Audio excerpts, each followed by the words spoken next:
से जा रहा था। अभिमन्यु लगातार 9 घंटे से ड्राइव कर रहा था। लगातार ड्राइव करने की वजह से उसे बहुत थकान महसूस हो रही थी। अभिमन्यु, मुझे लगता है कि हमें राजस्थान से शॉर्टकट होकर दिल्ली जाना चाहिए। 2 घंटे पहले ही पहुंच जाएंगे। और वैसे लगातार कार ड्राइव करते करते मेरी हालत खराब हो गई है और ऊपर से पेट्रोल भी बहुत कम हो रहा है। हाँ यार, यहीं कहीं आसपास पेट्रोल पंप भी नहीं दिखाई दे रहा, इसलिए कहता हूँ राजस्थान होते हुए शॉर्टकट ले ले। वहां पर जरूर कोई ना कोई पेट्रोल पंप हमें दिख जाएगा। अभिमन्यु ने गाड़ी राजस्थान की ओर जाने वाले हाईवे पर मोड़ ली। लगभग 1 घंटे बाद अर्जुन और अभिमन्यु तेजी से गाड़ी ड्राइव करते हुए माधवगढ़ के एक सुनसान गांव की ओर से गुजर रहे थे कि तभी उनकी नजर एक पेट्रोल पंप पर पड़ी। अचानक अभिमन्यु की कार झटका देते हुए रुक गई। अर्जुन की आंख लग चुकी थी। कार अचानक रुकने से अर्जुन नींद से जागते हुए बोला, क्या हुआ? अरे दिखाई ही नहीं दे रहा है क्या? सामने पेट्रोल पंप है और कार में सिर्फ इतना ही पेट्रोल बचा है कि ये 20 से 30 किलोमीटर दूर ही चल पाएगी। एक पल को तो मुझे लगा जैसे कि एक्सीडेंट हो गया हो। अरे कार मैंने नहीं रोकी अर्जुन, मेरी नजर ही इस पेट्रोल पंप पर पड़ी थी और कार अपने आप झटका देते हुए रुक गई। लेकिन जो भी हुआ अच्छा हुआ, पेट्रोल तो हमें कहीं ना कहीं से डलवाना ही था ना। अभिमन्यु और अर्जुन कार से बाहर निकल आए। उन्होंने देखा उस पेट्रोल पंप पर एक भयानक और अजीब सा सन्नाटा छाया हुआ था। अरे यार, यहाँ तो मुझे कोई नहीं दिखाई दे रहा। कहीं ये पेट्रोल पंप बंद तो नहीं पड़ा? यानी बंद तो नहीं है, क्योंकि सामने ऑफिस तो खुला है और लाइट भी जल रही है। और वो देख, इस पेट्रोल पंप के अंदर तो एक छोटा सा रेस्टोरेंट भी है, उसके अंदर की भी लाइट जल रही है।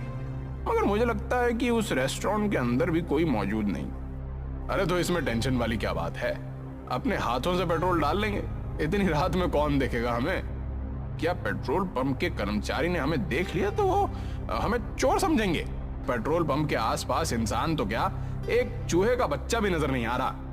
तभी उन दोनों के कानों में पीछे से किसी व्यक्ति की भारी आवाज टकराई। कौन हो तुम?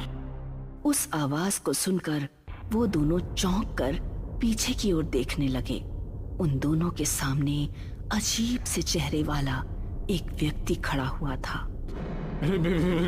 यार, इसकी शक्ल तो बड़ी भयानक लग रही है। ऐसा लग रहा है जैसे कि शमशान घाट की चिता से अभी अभी उठकर आया हो।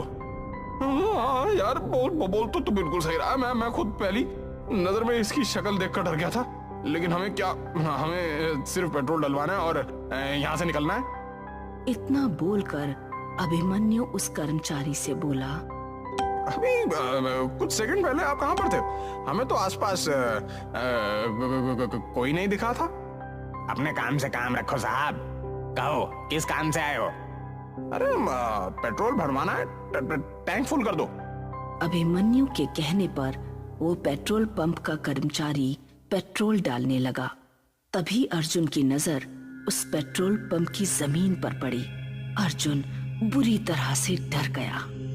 अभिमन्यु, अरे नीचे देख, ये तो खून के धब्बे हैं। तभी उन दोनों के कानों में उस कर्मचारी की आवाज टकराई।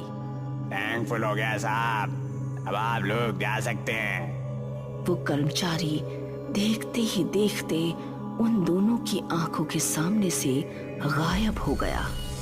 ये देखकर अभिमन्यु और अर्जुन की आंखें दहशत से फटी की फटी रह गई। अरे लगता है हम दोनों गलत जगह आ गए हैं। वो दोनों तुरंत कार के अंदर बैठ गए। अर्जुन ने अपनी कार हाईवे पर दौड़ा दी। अभिमन्यु को कार ड्राइव करते हुए 1 घंटे से ज्यादा हो गया था, मगर रास्ता था जो खत्म होने का नाम भी नहीं ले रहा था। तभी अचानक अर्जुन की नजर एक और पेट्रोल पंप पर गई। यार, ये पेट्रोल पंप हमें कुछ जाना पहचाना नहीं लग रहा। जरा गाड़ी रोक। अबे पागल हो गया क्या है? हमें यहाँ से निकलना है। देखा नहीं तूने कि किस तरह से वो पेट्रोल पंप वाला देखते ही देखते हमारी आंखों के सामने गायब हो गया था? अरे मेरी बात को समझने की कोशिश क्यों नहीं कर रहा? एक सेकंड के लिए गाड़ी रोक के तो देख।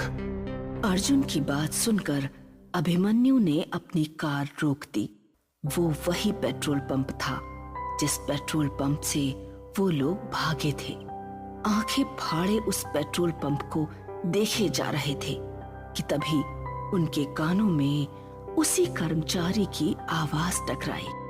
अरे तुम मुझे पेट्रोल के पैसे नहीं देकर गए थे साहब। उन दोनों ने जैसे ही खिड़की के सामने देखा तो वही कर्मचारी अपनी भयानक शक्ल लिए हुए उन दोनों को देख रहा था। कुछ ही पलों में अर्जुन और अभिमन्यु की चीख सन्नाटे को चीर